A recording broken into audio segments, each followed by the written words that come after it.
हमारा जो टॉपिक है जिस पे हमें बात करनी है प्लांट किंगडम। अब हमें सीखना है कि प्लांट किंगडम किसे कहते हैं। देखिए मैं टॉपिक को कहाँ से शुरू करता हूँ। हमारे पास क्लासिफिकेशन है, ठीक है। हमारे पास 5 किंगडम है जो कि रॉबर्ट विटेकर साहब ने दी थी। रॉबर्ट विटेकर साहब ने कहा था कि 5 किंगडम हमारे पास है। हमने कहा कौन से? उन्होंने कहा मोनेरा, उन्होंने कहा प्रोटिस्टा, उन्होंने कहा फंगाई, ठीक है, उन्होंने कहा प्लांटे एंड एनिमेलिया। तो ये 5 क्लासिफिकेशन जो कि रॉबर्ट विटेकर साहब ने दी थी। इन 5 क्लासिफिकेशन में यहाँ पे जो हमारा टॉपिक है, ठीक है, ये दो तो आप लोगों ने पढ़े हैं, प्रोटिस्टा, ठीक है, एंड फंगाई। हमारा टॉपिक यहाँ पे प्लांटे है। हमें सीखना है कि प्लांटे किसे कहते हैं। तो यहाँ पे हम लेते हैं, हम इस प्लांटे को शुरू करते हैं। प्लांटे की क्लासिफिकेशन, किंगडम प्लांटे। इस किंगडम में हमें इसको 5 सब टॉपिक्स के तहत पढ़ने हैं। मतलब इसमें कितने ग्रुप्स हैं, ठीक है। हमें प्लांट्स को पढ़ना है अंडर 5 टॉपिक्स, ठीक है। सबसे पहले आप देखिए, मेरे साथ बोलिए, आप काम कीजिए, कॉपी खोलिए, ठीक है, पेन उठाए, मेरे साथ लिखिए। सर पहला हमें क्या पढ़ना है? भाई आप लोगों को एल्गी पढ़ना है। सेकंड सर हमें सेकंड क्या पढ़ना है? Bryophytes. And third one sir जो हमें पढ़ना है, भाई आपको टेरिडोफाइट्स पढ़ना है। टेरिडोफाइट्स। चलो जी पहले इतना रिवाइज करते हैं। सर किंगडम प्लांटे में हमें क्या क्या पढ़ना है? एल्गी पढ़ना है आपको, ब्रायोफाइट पढ़ना है, टेरिडोफाइट पढ़ना है। सर चौथा जिम्नोस्पर्म्स, एंड जो 5वां आपको पढ़ना है दैट इज एंजियोस्पर्म।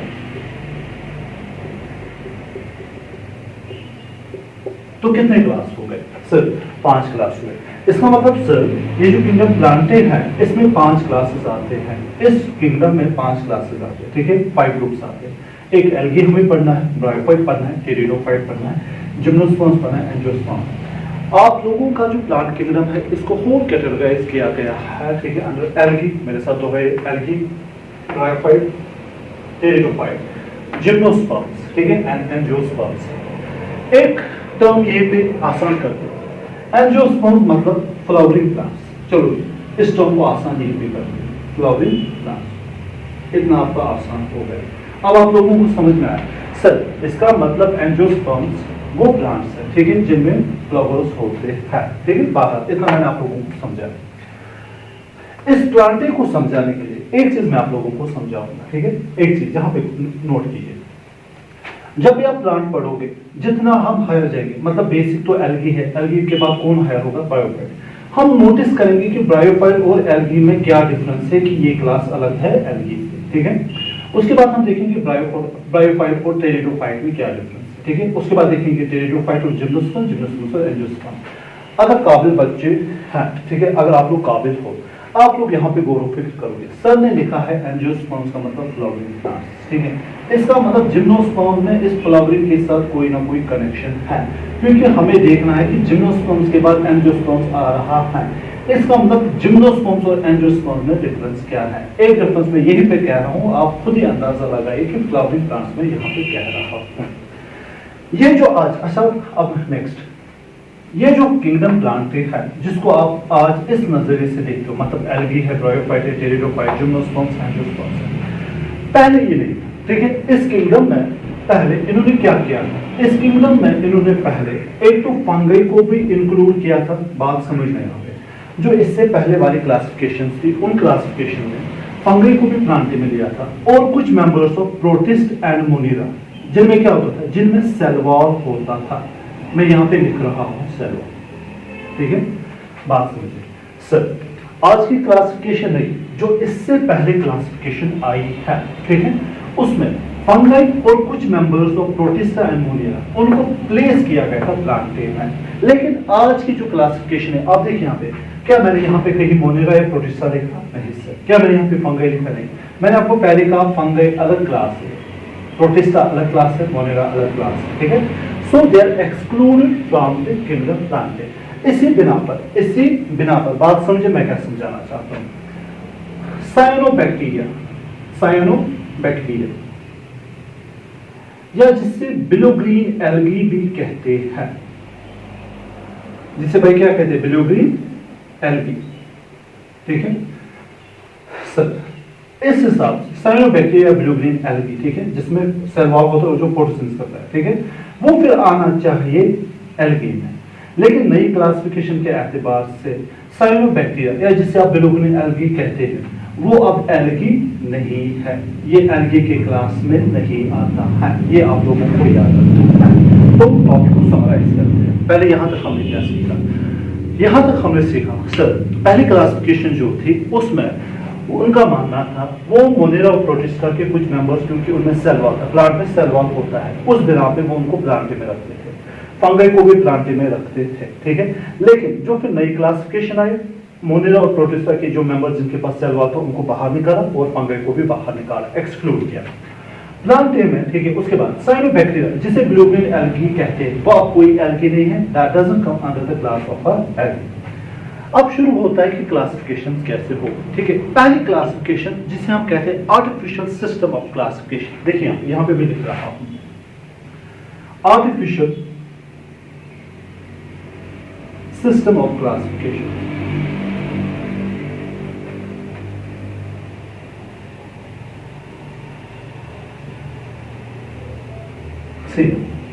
जो हमें सीखना है आर्टिफिशियल सिस्टम ऑफ क्लासिफिकेशन, जो किसने दी थी, कार्लस लिनिस ने। यहां पे लिख रहा हूं मैं कार्लस लिनिस। अब इस आर्टिफिशियल सिस्टम ऑफ क्लासिफिकेशन को आप सीखे, आपको इसको कैसे याद रखना है। आर्टिफिशियल सिस्टम ऑफ क्लासिफिकेशन में वो किस कैरेक्टर्स पे कॉन्सेंट्रेट करते थे, किन कैरेक्टर्स पे कॉन्सेंट्रेट करते थे, वो सबसे पहले उन्होंने कॉन्सेंट्रेट किया सुपरफिशियल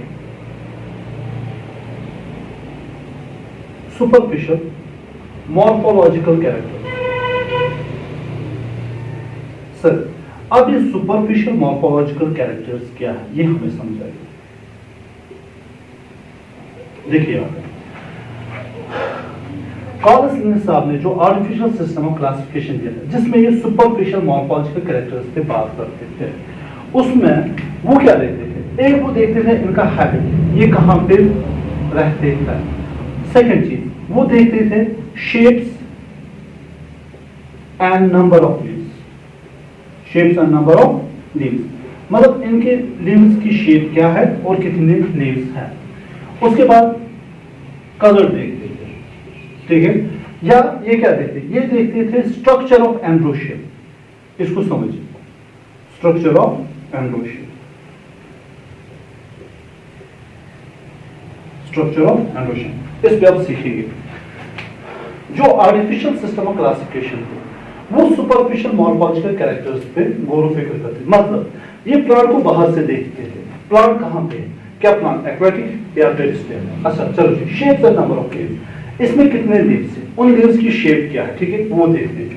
उसके बाद देखते थे इसका कलर क्या है, या देखते थे स्ट्रक्चर ऑफ एंड्रोशियम। अब सर सवाल है एंड्रोशियम किसे कहते हैं। भाई एंड्रोशियम का मतलब है male reproductive part, male reproductive part. Male flowering plants में जो मेल रिप्रोडक्टिव पार्ट उसे हम कहते हैं स्टेम, उसका स्ट्रक्चर बिल्कुल ऐसे होता है, ये उसमें फिलामेंट होता है, इसे हम एंथर कहते हैं। ये हो गया एंड्रोशियम, ठीक है, इसे हम एंड्रोशियम कहते हैं, ये मेल रिप्रोडक्टिव पार्ट है, ठीक है। इस एंड्रोशियम में ये देखते थे, देखिए इस एंथर में ओरल वेल्स होते हैं जो कि बायोलोब होता है, इसी का स्ट्रक्चर के एतबार से ये देखते थे। लेकिन इस आर्टिफिशियल सिस्टम ऑफ क्लासिफिकेशन में जो सबसे बड़ा नुकसान था, ये क्लोजली रिलेटेड स्पीशीज को दूर करते थे। बात सुनो, देखिए आर्टिफिशियल सिस्टम ऑफ क्लासिफिकेशन में सबसे बड़ा नुकसान, आर्टिफिशियल सिस्टम ऑफ क्लासिफिकेशन में सबसे बड़ा ड्रॉबैक ये था, जो क्लोजली रिलेटेड स्पीशीज थी उनको ये दूर करता।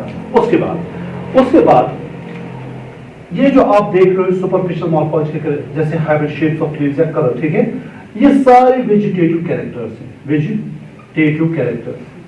ये वेजिटेटिव और सेक्सुअल कैरेक्टर्स को इक्वल वेटेज देता है, कैरेक्टर्स, ठीक है sir. Artificial system classification vegetative या सेक्सुअल कैरेक्टर्स को इक्वल वेटेज देता है, जो कि गलत बात है। तो फिर दूसरी क्लासिफिकेशन है, दूसरी क्लासिफिकेशन किसे हम कहते हैं, दूसरी क्लासिफिकेशन उसे हम कहते हैं नेचुरल क्लासिफिकेशन सिस्टम। नेक्स्ट चीज क्या है? नेक्स्ट चीज जो हमें पढ़नी है उसे कहते हैं नेचुरल क्लासिफिकेशन सिस्टम, ठीक है, जिसको देने वाले का नाम जॉर्ज बेंथम था एंड डाल्टन हुकर। इस बात को समझिए सर।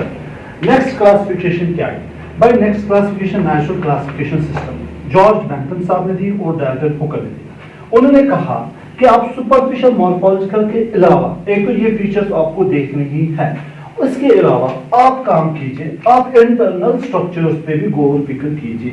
इंटरनल स्ट्रक्चर्स मतलब आप देखिए कि प्लांट का इंटरनल स्ट्रक्चर क्या है, उसमें से ये फोकस करते थे एनाटॉमी। एक प्लांट की एनाटॉमी क्या है? एम्ब्रियोलॉजी, ठीक है, प्लांट की एम्ब्रियोलॉजी क्या है, और उसके जितने भी इंटरनल स्ट्रक्चर्स थे वो इस नेचुरल क्लासिफिकेशन सिस्टम पे वो गौर फिक्र करते थे। इसमें ये आते हैं, ठीक है। नेचुरल क्लासिफिकेशन सिस्टम में आपको क्या लिखना है? जॉर्ज बेंथम साहब ने दी और डाल्टन हुकर ने दी। उन्होंने कहा वेजिटेटिव के अलावा आप इंटरनल स्ट्रक्चर पे भी देखिए, मतलब प्लांट की एनाटॉमी क्या है, प्लांट की एम्ब्रियोलॉजी क्या है, ठीक है, प्लांट का स्ट्रक्चर क्या है, ठीक है, वो सारी चीजें हमें इसमें देखनी थी। उसके बाद एक और क्लासिफिकेशन आया, उस क्लासिफिकेशन को हमने नाम दिया phylogenetic classification. Phylogenetic classification. Sir phylogenetic classification किसे कहते हैं? फाइलोजेनेटिक क्लासिफिकेशन मैं आपको ऐसे समझाऊंगा। देखो यहाँ पे मिसाल, मैं एक मिसाल दे रहा हूं, आप लोगों को ऐसे समझा। देखिए मैंने यहाँ पे काम के एग्जाम्पल दे रहा हूं। मैंने यहाँ पे गोरिल्ला रखा, मैंने यहाँ पे मंकी रखा, मैंने यहाँ पे एप रखा, ठीक है, ये मैंने रखा, ठीक है। ये मैंने एक पर्टिकुलर ग्रुप में, एक टैक्सा में रखे मैंने, ठीक है, टैक्सा मतलब पर्टिकुलर ग्रुप। ये क्लोजली रिलेटेड स्पीशी आपस में है। फाइलोजेनेटिक क्लासिफिकेशन कहती है जो एक टैक्सा में ऑर्गेनिज्म से, ये जो क्लोजली रिलेटेड स्पीशी है, फाइलोजेनेटिक क्लासिफिकेशन से एक टैक्सा में जितने भी क्लोजली रिलेटेड स्पीशीज है उनका कॉमन एंसेस्टर होता है। ये उसका मानना है, कॉमन एंसेस्टर, ये आप लोगों को याद रखना है। तो फाइलोजेनेटिक क्लासिफिकेशन क्या कहती है? Phylogenetic classification states in a particular taxa closely related species उनका कॉमन एंसेस्टर होता है। ये फाइलोजेनेटिक क्लासिफिकेशन। आज के जमाने हम फाइलोजेनेटिक क्लासिफिकेशन भी देखते हैं। नेक्स्ट चीज जिस पे हमें बात करनी है, जो हमें समझना है, देखिए तो ये हुए आर्टिफिशियल सिस्टम ऑफ क्लासिफिकेशन, हमने देखा natural classification system, phylogenetic classification. अब जो हमें बात करनी है वो ये है, देखिए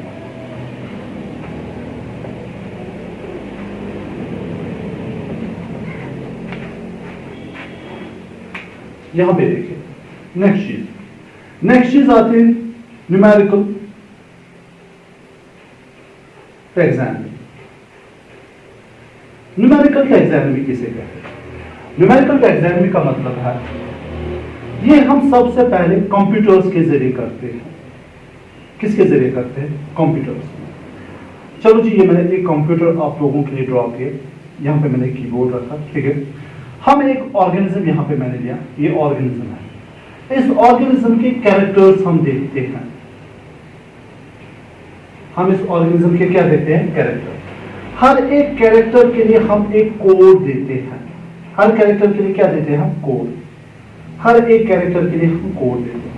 वही कैरेक्टर्स हम इस कंप्यूटर में स्टोर करते हैं इन the form of codes. In the form of codes. जब हम कभी कभार किसी ऑर्गेनिज्म को, ठीक है, डिस्कवर करते हैं, हमने किसी नए ऑर्गेनिज्म को देखा, हम उसके कैरेक्टर्स को इस कंप्यूटर में डालते हैं, ठीक है, क्योंकि ऑलरेडी हमने एक कैरेक्टर्स इस कंप्यूटर में डाले हैं, ठीक है। मिसाल के तौर पर कैट, ठीक है, मिसाल के तौर पर यहाँ पे हम देखें मैंगो के जितने भी कैरेक्टर्स हैं वो इस कंप्यूटर में फीड किए गए हैं।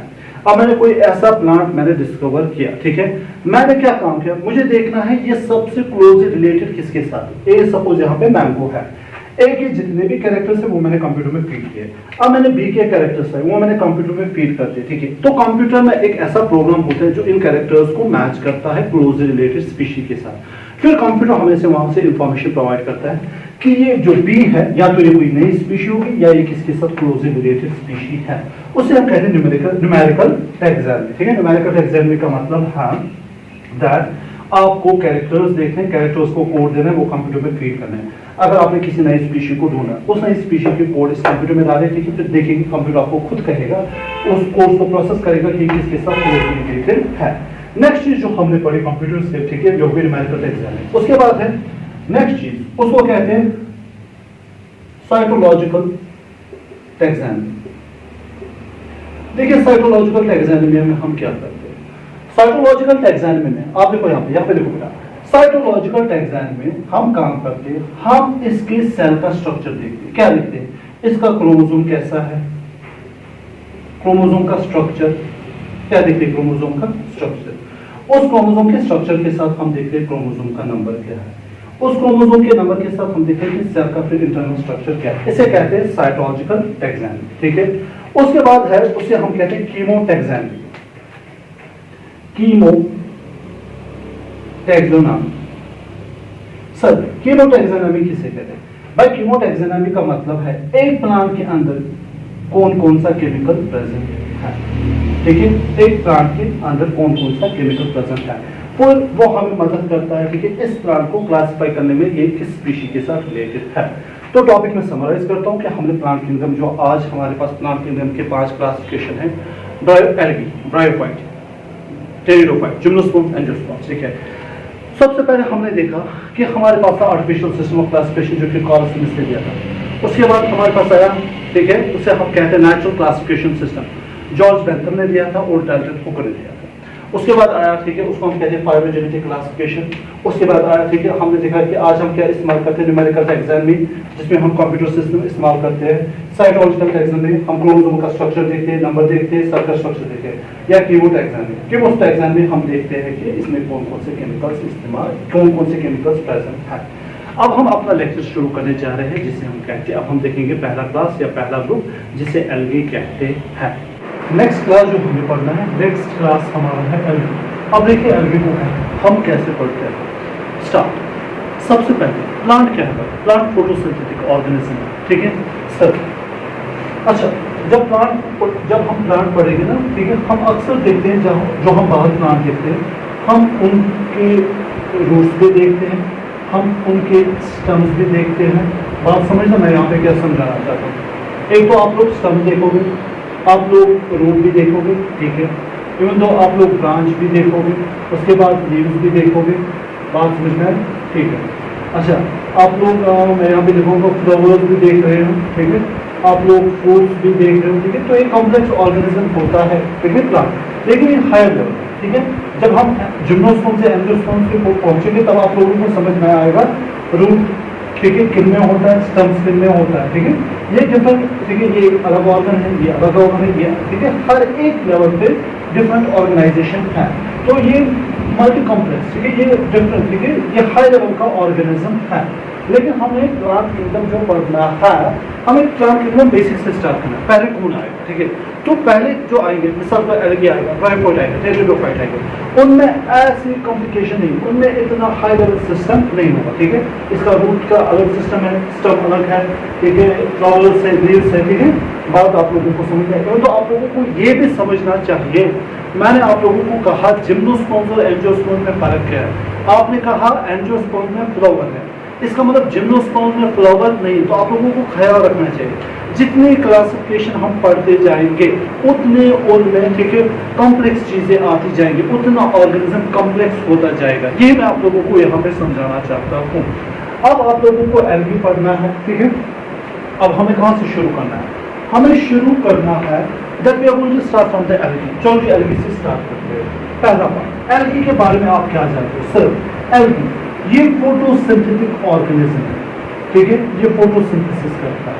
हाँ जी, प्लांट का हर एक क्लासिफिकेशन, प्लांट का हर एक ग्रुप फोटोसिंथेसिस करेगा। तभी तो प्लांट के अंदर में रखना कि फोटोसिंथेसिस कर रहा है। अब यहाँ पे देखें, मैं क्या समझाना चाहूँगा। बात अब आती है उसकी बॉडी की। अब सर समझे उसकी बॉडी क्या है, ठीक है, क्या उसकी बॉडी में रूट है, स्टम्स है, क्या ऐसी बॉडी है, लीव्स है, फ्लावर्स है? नहीं भाई, उसकी इतनी हाईली डेवलप्ड बॉडी नहीं। तो फिर सर उसकी बॉडी अगर आप देखोगे सिंपली, आप देखो ये जो बॉडी यहाँ पे मैंने बनाई है, ये जो लैमिनेरिया मैंने बनाया है, या ये बॉडी जो मैंने पोपायरा बनाया है, या जो ये बॉडी है, ये सिंपली मास ऑफ सेल्स है, ठीक है। इसमें कोई भी डिफरेंशिएशन नहीं हुई है इनटू पर्टिकुलर ऑर्गन्स, ठीक है। आप यहाँ पे डिफरेंशिएट नहीं कर सकते रूट कौन है, स्टम क्या है, ठीक है। इसमें रूट सिस्टम, टिश्यू सिस्टम वो उतना हाईली डेवलप्ड नहीं होता है। इसमें हम कहते हैं एल्गी, ये जो फोटोसिंथेटिक सिंपल, ठीक है, ये सिंपल ऑर्गेनिज्म होते हैं, फोटोसिंथेटिक ऑर्गेनिज्म सिंपल। इनमें होता है थैलॉइड स्ट्रक्चर। इनका क्या होता है? थैलॉइड मास। देखिए थैलॉइड मास मतलब क्या हो गया? सिंपली ग्रुप ऑफ मास, ठीक है। एक बड़ा सा मास का टुकड़ा, ना उसमें रूट है ना उसमें शूट है, ठीक है। बात समझ लिया आप लोगों को, ठीक है। एक मिनट रुकिए, मैं आप लोगों को फिर से क्लियर करता हूँ। बाहर जो आप प्लांट देखते हो, आप उसके रूट भी देखोगे, आप उसका शूट भी देखोगे, लीव्स भी देखोगे, ठीक है। लेकिन वो हायर लेवल्स ऑफ प्लांट्स है। यहाँ पे जो मैं आप लोगों को समझा रहा हूँ, यहाँ पे हमें बात करनी है एल्गी की। मैंने कहा फोटोसिंथेसिस करते जी सर, वो है सिंपल, ठीक है। सिंपल मतलब थैलॉइड मास स्ट्रक्चर रखते हैं। उनकी बॉडी उतनी डिफरेंशिएटेड नहीं है भाई, ना ही रूट में, ना ही स्टम में, ना ही ये सिंपल बॉडी रखने वाली। ये देखो ये पोपायरा है, ये यूलोथ्रिक्स है, ठीक है। ये लैमिनेरिया, कहाँ इसके लिए से, कहाँ इसके रूट से। तो आई होप आप लोगों को समझ आएगा कि थैलॉइड क्या मास, ठीक है, एक मास का टुकड़ा होता है, उसमें उतनी डिफरेंशिएटेड नहीं होती, ना ही रूट होते ना ही स्टम होते हैं। नेक्स्ट चीज हमें क्या करनी है? अब ये जो सिंपल थैलॉइड मास फोटोसिंथेटिक ऑर्गेनिज्म होते हैं, दूसरी बात अब हमें देखना होता है इनका हैबिटेट कहाँ पे पाए जाते हैं। देखिए अब हैबिटेट की बात है सर, एल्गी कहाँ पे पाया जाता है? मोस्टली एल्गी एक्वेटिक है, ये बोथ मैरीन में भी पाया जाता है और फ्रेश वाटर में भी पाया जाता है। तो हैबिटेट में मैं देखूंगा मोस्टली एक्वेटिक मतलब पानी में पोते हैं। सर इतना ही नहीं है, इतना नहीं, ये ऑफन देखे गए हैं, ये वुड्स पे भी होते हैं, ठीक है, ये स्टोन्स पे भी ग्रो करते हैं। अच्छा, इनकी एसोसिएशन होती है कुछ ऑर्गेनिज्म के साथ। मिसाल के तौर पर ये फंगाई के साथ एसोसिएशन में रहते हैं। फंगाई की किसके साथ? लाइकेन के साथ, ठीक है। एल्गी फंगाई के लाइकेन के साथ रहते हैं, ठीक है। या कुछ एनिमल्स है उनके साथ भी फंगाई रहते हैं। जैसे यहाँ पे मैं लिखूंगा एनिमल्स में कौन? स्लॉथ है, ठीक है।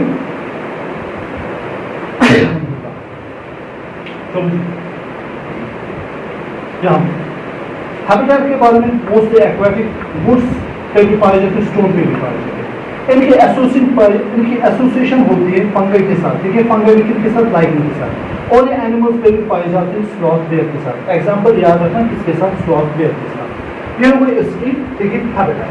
नेक्स्ट चीज इसमें हमें पढ़ना है, इसमें हमें पढ़ना है, that is about we are going to study aquatic के बाद, हैबिटेट के बाद, फोटोसिंथेसिस के बाद, ठीक है, हमें जो पढ़ना है, ठीक है, that thing is going to be, हमें जो इसमें पढ़ना है दैट इज रिप्रोडक्शन। अब देखिए रिप्रोडक्शन में हमें क्या सीखना है? इसमें हमें रिप्रोडक्शन में ये सीखना है, इसकी रिप्रोडक्शन 3 तरीकों से होती है। एक को हम कहते हैं, उसे हम कहते हैं वेजिटेटिव रिप्रोडक्शन,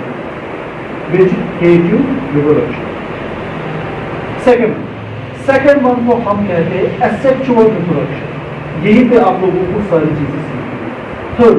थर्ड वन को हम कहते हैं सेक्सुअल। थर्ड वन को हम क्या कहते हैं? सेक्सुअल। सर एल्गी में रिप्रोडक्शन, बाय एल्गी की रिप्रोडक्शन वेजिटेटिव है, एसेक्सुअल है, सेक्सुअल है। नेक्स्ट चीज यहाँ पे देखिए सर, एक चीज हमें समझे, हाँ बेटा क्या समझ आया आपको? आपने कहा एल्गी थैलॉइड मास, सिंपल थैलॉइड मास स्ट्रक्चर होता है इनका, फोटोसिंथेटिक ऑर्गेनिज्म होते हैं, इनकी शेप वैरी करते हैं। किससे? ठीक है, इनकी शेप वैरी करते हैं। कुछ कॉलोनीज ऐसे बनाते हैं, कुछ ऑर्गेनिज्म ऐसे कॉलोनीज बनाते हैं, ठीक है, वो कॉलोनी में रहते हैं, ठीक है। कुछ फिलामेंटस होते हैं, यूरेथ्रिक्स, ये फिलामेंटस, ठीक है। कुछ सिंपली थैलॉइड स्ट्रक्चर, लैमिनेरिया, ठीक है, इनका स्ट्रक्चर, ठीक है। तो इनका स्ट्रक्चर वैरी करता है। किसी का कॉलोनी शेप होता है, किसी का फिलामेंटस होता है, किसी का एक मास शेप स्ट्रक्चर होता है जैसे लैमिनेरिया में है, ठीक है। but there is no high level of differentiation ठीक है in their body. अब देखिए हम सर रिप्रोडक्शन कैसे करते हैं भाई. एक है वेजिटेटिव रिप्रोडक्शन. वेजिटेटिव रिप्रोडक्शन में क्या होता है? वेजिटेटिव रिप्रोडक्शन में एक एल्गी काम करता है कि उसकी जो बॉडी होती है उस बॉडी का कोई फ्रैगमेंट, ठीक है, फ्रैगमेंट मतलब कोई हिस्सा, वो फ्रैगमेंट टूट गया, वही फ्रैगमेंट में नए ऑर्गेनिज्म में डेवलप हो जाता है. इसे कहते हैं फ्रैगमेंटेशन. बोथ सिस्टम इसके रिप्रोडक्शन में वेजिटेटिव रिप्रोडक्शन कहती है, ठीक है, ये करता है फ्रैगमेंटेशन से. फ्रैगमेंट इसलिए बॉडी का कोई फ्रैगमेंट, ठीक है, कोई फिर ग्रो करता है नए ऑर्गेनिज्म. ये याद रखते हैं, पूछा जा सकता है आपको एल्गी की वेजिटेटिव रिप्रोडक्शन फ्रैगमेंटेशन से होती है. नेक्स्ट चीज जो हमें पढ़ना है एसेक्सुअल रिप्रोडक्शन. एसेक्सुअल रिप्रोडक्शन ये करते हैं स्पोर्स से, ठीक है. ये क्या काम करते हैं? ये छोटे सेल्स बनाते हैं और उनमें फ्लैजेला प्रेजेंट होते हैं. जिनमें फ्लैजेला होगा, ठीक है, उन्हें हम कहते हैं मोटाइल. क्या कहते हैं? मोटाइल. ठीक है सर. एसेक्सुअल रिप्रोडक्शन इनमें ये स्मॉल सेल्स बनाती है, ठीक है, जिन्हें हम स्पोर्स कहते हैं. लेकिन इस सेल की कैपेसिटी होती है ये एक ऑर्गेनिज्म में डेवलप हो सकती है. बात सुनो, मैं क्या समझाऊंगा सर. हम जो पढ़ रहे हैं वेजिटेटिव रिप्रोडक्शन तो समझ में आई. एसेक्सुअल रिप्रोडक्शन में क्या भाई? एसेक्सुअल रिप्रोडक्शन में एक जो सेल है उसे हम स्पोर कहते हैं. लेकिन ये जो स्पोर है इसकी कैपेसिटी इतनी होती है एक ऑर्गेनिज्म में डेवलप हो सकता है और इसमें फ्लैजेला होते हैं, इसलिए मैंने लिखा होता है, ठीक है. और जब इसको फेवरेबल कंडीशंस मिलती है ये जर्मिनेट होती है और एक ऑर्गेनिज्म में डेवलप होती है. अब स्पोर्स के बहुत सारे टाइप्स हैं, लेकिन ज्यादातर यहाँ पे ये क्या इस्तेमाल करते हैं? जू स्पोर. कौन सा स्पोर इस्तेमाल करते हैं? जू स्पोर. अब बात आती है सेक्सुअल रिप्रोडक्शन जो कि इंपॉर्टेंट है. सेक्सुअल रिप्रोडक्शन में क्या होता है? सी एक तो एक गैमेट मिलेगा, फ्यूजन ऑफ गैमेट्स, ठीक है. सेक्सुअल रिप्रोडक्शन कैसे होती है? Fusion of gametes. मेल एक लेगा, फीमेल एक लेगा, ठीक है. अब मैं आवाज से आप लोगों को समझा रहा हूं. अब सुने सेक्सुअल रिप्रोडक्शन. यहां पे सेक्सुअल रिप्रोडक्शन हम समझते हैं. सेक्सुअल रिप्रोडक्शन देखिए यहां पे सेक्सुअल रिप्रोडक्शन हमें कैसे समझना है. सेक्सुअल रिप्रोडक्शन में मेल गैमेट एमजी हो गया, मेल गैमेट, फीमेल गैमेट. बात समझ में आया आप लोगों को? अब मैं इसको ऐसे रिप्रेजेंट करूंगा. सेक्सुअल रिप्रोडक्शन अगर मेल गैमेट दोनों सिमिलर इन साइज है, दोनों का साइज सेम है, ठीक है, जैसे कि यूरोथ्रिक्स में होता है, और उसमें फ्लैजेला भी है. दोनों में क्या है? फ्लैजेला, ठीक है. अच्छा सर, सेक्सुअल रिप्रोडक्शन में जब दो गैमेट्स मिलेंगे लेकिन दोनों गैमेट्स सिमिलर इन साइज होगा, उनका साइज सेम होगा, ठीक है, और दोनों में फ्लैजेला भी होंगे, या दोनों का साइज सिमिलर है, मेल गैमेट फीमेल गैमेट ये फीमेल गैमेट, ठीक है, लेकिन फ्लैजेला नहीं है. जिनके पास फ्लैजेला होता है उन्हें हम मोटाइल कहते हैं. जिनके पास फ्लैजेला नहीं होता उन्हें हम कहते हैं नॉन मोटाइल, ठीक है. लेकिन बात यहाँ पे है दोनों का साइज सिमिलर है. सेक्सुअल रिप्रोडक्शन में सर जब गैमेट्स आपस में मिलेंगे, चाहे वो मोटाइल हो या नॉन मोटाइल, लेकिन सबसे बड़ी बात है उनका साइज सिमिलर होना चाहिए. उस फ्यूजन को हम कहते हैं आइसोगैम्स. उसे हम क्या कहते हैं? आइसोगैम्स. उसे हम क्या कहते हैं? आइसोगैम्स. किसमें आइसोगैम्स होता है? यूरोथ्रिक्स, ठीक है. यूरोथ्रिक्स में आइसोगैम्स होता है. किसे आइसोगैम्स कहते हैं सर? जब मेल गैमेट फीमेल गैमेट दोनों सिमिलर इन साइज होंगे, ठीक है. सिमिलर अब साइज होंगे दो चीजें, दोनों के पास फ्लैजेला होगा या तो दोनों के पास फ्लैजेला नहीं होगा, उसे हम आइसोगैम्स कहते हैं. नेक्स्ट चीज यहाँ पे अगर डिसिमिलर इन साइज होंगे, साइज इनका बराबर नहीं होगा, डिसिमिलर इन साइज मतलब एक छोटा होगा एक बड़ा होगा, ठीक है, उसे हम कहते हैं एन आइसोगैम्स. उसे हम क्या कहते हैं? एन आइसोगैम्स, याद, ठीक है.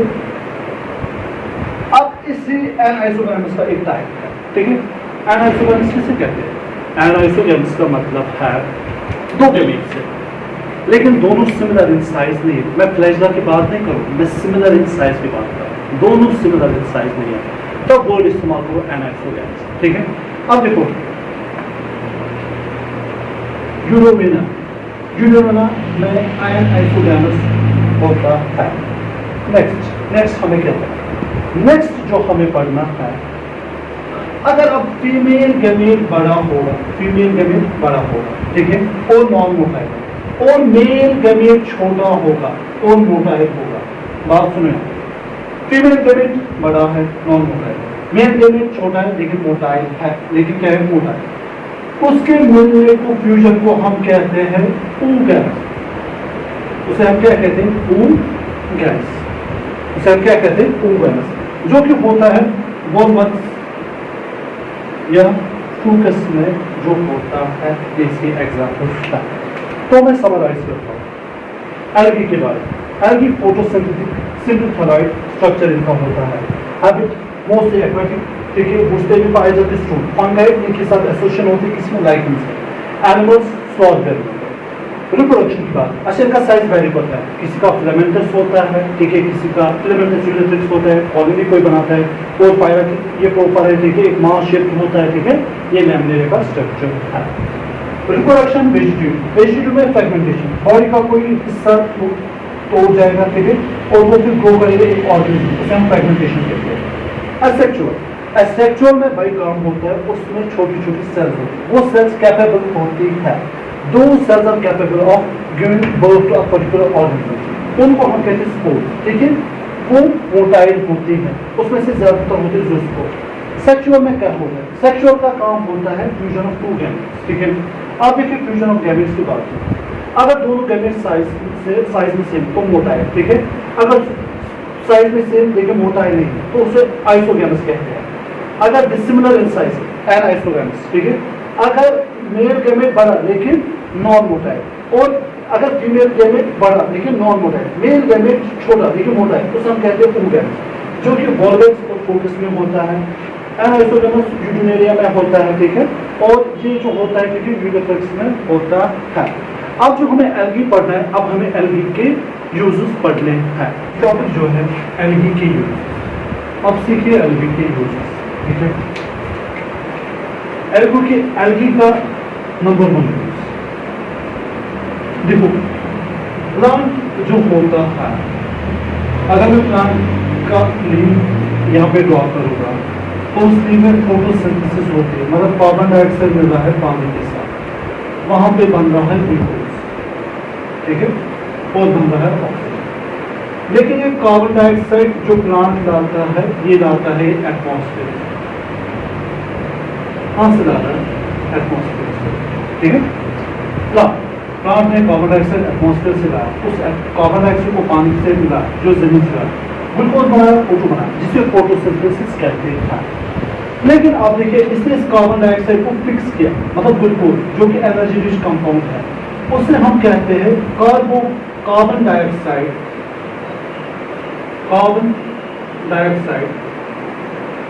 फिक्सेशन।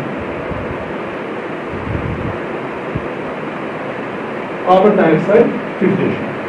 अब देखिए यहाँ पे मैं आप लोगों को क्या समझाना चाहता हूँ, जितने भी प्लांट्स कार्बन डाइऑक्साइड फिक्सेशन करते हैं, टोटल जितने सारे प्लांट्स हैं, उसमें से आधा, 1/2 ऑफ टोटल CO2 फिक्सेशन अकेला एल्गी करता है।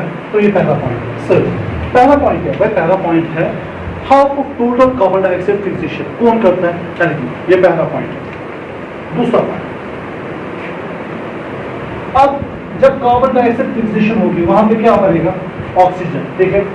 तो मैंने आप लोगों को कहा ये एल्गी कहाँ पे होते हैं, आप लोगों ने कहा ये जो एल्गी होते हैं ये पानी में होते हैं, ठीक है। अगर पानी में जिंदा रहना है बाकी ऑर्गेनिजम्स को, उनको ऑक्सीजन चाहिए ना। एल्गी जहाँ पे प्रेजेंट होते हैं, ये मैं एल्गी यहाँ पे ड्रॉ कर रहा हूँ, ठीक है। ये अपने एनवायरनमेंट में जिस मीडियम में ये होते हैं वहाँ पे ये ऑक्सीजन की कंसंट्रेशन बढ़ाते हैं डिसॉल्व फॉर्म में, जो ऑक्सीजन फिर बाकी एनिमल्स इस्तेमाल करते हैं जिंदा रहने के लिए, ठीक है। तो पहला use half of total carbon dioxide fixation algae करता है। उसके बाद सेकेंड यूज कार्बन डाइऑक्साइड जिस एनवायरनमेंट में ये होते हैं उस एनवायरनमेंट में ये ऑक्सीजन की कंसंट्रेशन बढ़ाते हैं। थर्ड, इस एक्वाटिक वर्ल्ड में ये प्राइमरी फूड प्रोड्यूसर्स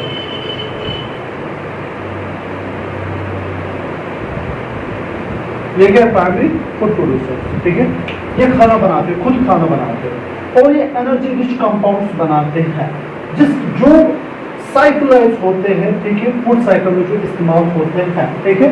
तो आप लोगों को याद रखना है कि सर ये प्राइमरी फूड प्रोड्यूसर्स है एक्वाटिक प्लांट्स में, ठीक है, ये अपना खाना खुद बनाते हैं, फिर इन्हीं से, ठीक है, इनको कोई और खाता है, फिर वो फूड साइकिल कंटिन्यू रहता है। इसके बाद नेक्स्ट चीज जो मैं आप लोगों को यहाँ पे समझाना चाहता हूँ, एल्गी की 70 स्पीशीज एज अ फूड इस्तेमाल होती है, उसमें से 70 species of algae they are used as a food. उन 70 स्पीशीज में लैमिनेरिया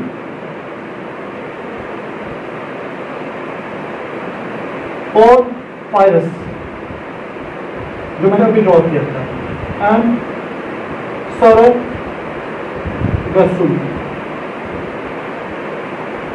ये वो 3 स्पीशीज है जो इन 70 स्पीशीज इंक्लूड लेके एज अ फूड इस्तेमाल होते हैं, ठीक है। नेक्स्ट चीज मैं यहाँ पे आप लोगों को जो समझाना चाहता हूँ, नेक्स्ट चीज ये क्लोरुला।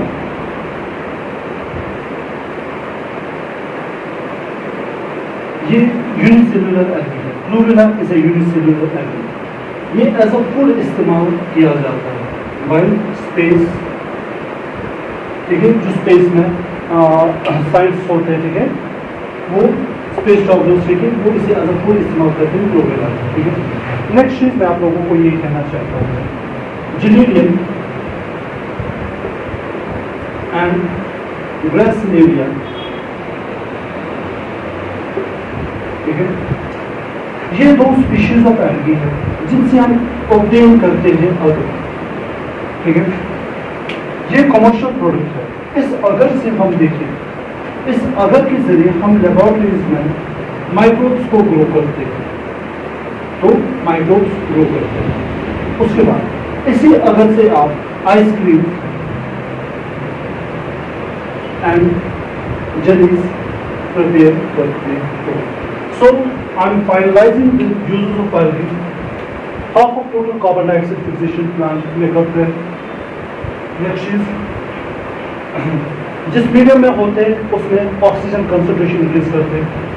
प्राइमरी फूड प्रोड्यूसर्स हैं, ठीक है, एक्वाटिक में 70 स्पीशीज में लैमिनेरिया और फायरस एंड सोयागसुम्स, ये एज अ फूड इस्तेमाल किया जाता है। क्लोरुला एज अ फूड इस्तेमाल किया जाता है इवन बाय स्पेस ट्रैवलर्स। जिलेनियम, ग्रासिलेरिया, ठीक है, ये देते हैं अगर जिससे हम बनाते हैं आइसक्रीम एंड जेलीज। नेक्स्ट चीज मैं आप लोगों को कहना चाहता हूँ, अच्छा, red algae and brown algae, 2 algae से हमारे पास, red algae and brown algae. ये प्रोड्यूस करती है सब्सटेंस जो पानी को होल्ड कर सकते हैं, वाटर होल्डिंग सब्सटेंस, जिन्हें हम कहते हैं हाइड्रोकोलाइड्स।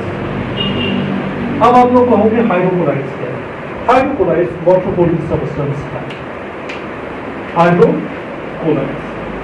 इन हाइड्रोकोलाइड्स में देखिए रेड एल्गी प्रोड्यूस करती है कैराटीन, CARAGEEN, इसे भी हम इस्तेमाल करते हैं। एंड ब्राउन एल्गी प्रोड्यूस करते हैं एल्गी, ये आप लोगों को याद है। Algin and carrageenan they are hydrocolloids जो पानी को होल्ड कर सकते हैं। So it was everything about the uses of algae. अब जो हमारा नेक्स्ट टॉपिक है, नेक्स्ट टॉपिक में हमें पढ़ना है types of algae. Next types of algae, algae के 3 टाइप्स हैं। देखिए इसको कैसे कंप्लीट करते हैं, बहुत आसान। पहला टाइप क्लोरोफाइसी,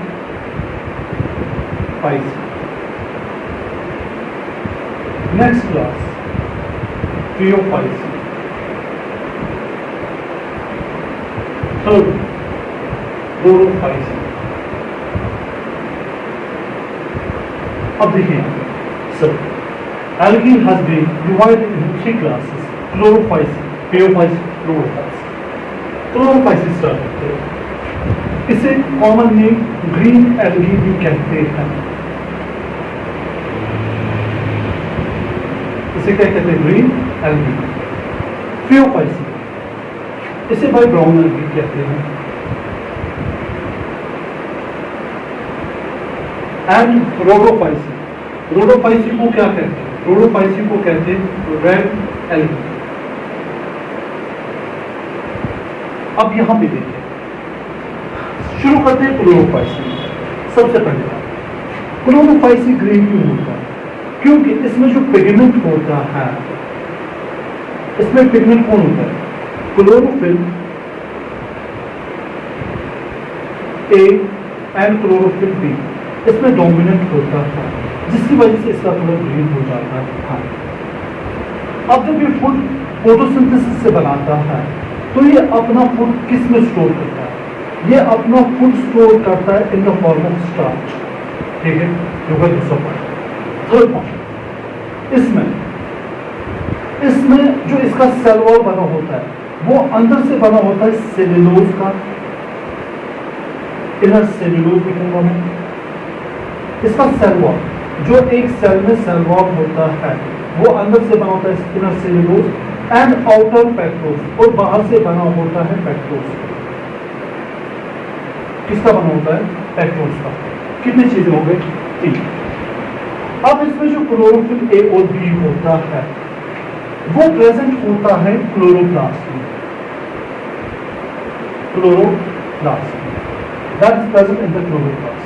ठीक है, वो क्लोरोप्लास्ट या तो वो प्लेट शेप्ड होगा, या तो वो डिस्क शेप्ड होगा, या रिबन शेप्ड होगा, या रेटिकुलेट शेप्ड होगा, डिपेंड करता है, वेरियस ऑर्गेनिज्म में वैरी करता है। यहाँ पे मैं आप लोगों को समझाना चाहूँ, इसका क्लोरोफिल ए और बी जो होता है वो प्रेजेंट होता है क्लोरोप्लास्ट में। इस क्लोरोप्लास्ट में एक और बॉडी होती है जिसे हम कहते हैं पाइरिनॉइड। क्या कहते हैं? पाइरिनॉइड, जिसमें स्टोर होता है protein.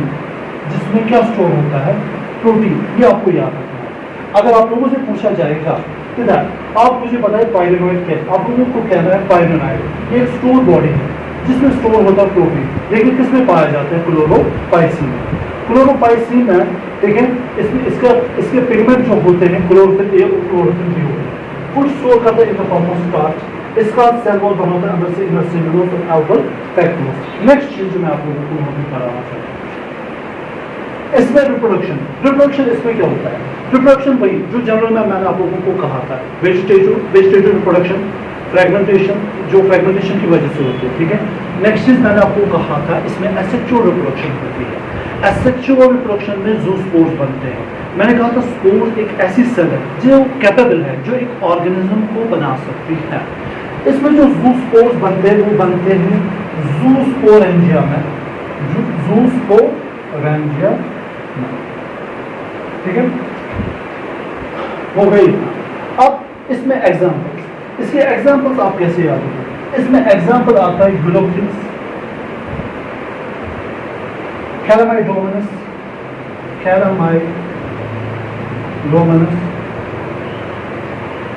go next one we should go for more work। ठीक है, ठीक है, काफी है। यूरोफिल्स, कैलामाइडोमोनस, वोल्वस, ये आते हैं क्लोरोपाइसीन में। अब नेक्स्ट टॉपिक जो हमें पढ़ना है फियोपाइसी। नेक्स्ट बात करते हैं फियोपाइसी के बारे में, जिसे ब्राउन एल्गी कहते हैं। इस ब्राउन एल्गी में 3 एग्जाम्पल्स आप याद रखोगे। ठीक है, ये लैमिनेरिया होता है, laminaria, fucus and sargassum. These are the 3 algaes. ठीक है, ये 3 एल्गीज की एग्जाम्पल मैंने दी जो कि ब्राउन एल्गी में बात होता है। सबसे पहले ब्राउन एल्गी के बारे में बात करें। ब्राउन क्यों? इसमें जो मेजर पिगमेंट होता है, जिसमें मेजर पिगमेंट होता है, इसमें मेजर पिगमेंट होता है क्लोरोफिल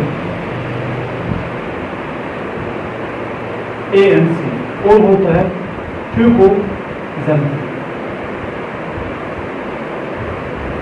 ये इसमें मेजर पिगमेंट होता है, जिसकी वजह से इसका कलर जो होता है ब्राउन हो जाता है। नेक्स्ट चीज, इसका सेल वॉल। इसका सेल वॉल अगर आप लोगों को अभी याद है, मैंने आप लोगों को कहा था एल्गिन, मैंने कहा था वाटर होल्डिंग सब्सटेंस, जो कि ब्राउन एल्गी में पाया जाता है। इसका सेल वॉल बना होता है सेल्यूलोज और एल्गिन का बना होता है। नेक्स्ट चीज, क्लोरोपाइसीन फूड स्टोर करता है in the form of starch. ठीक है, लेकिन ये जो फूड स्टोर करता है ये कार्बोहाइड्रेट, कॉम्प्लेक्स कार्बोहाइड्रेट में फूड स्टोर करता है in the form of mannitol, and laminarin. Mannitol and laminarin में भी फूड स्टोर करता है।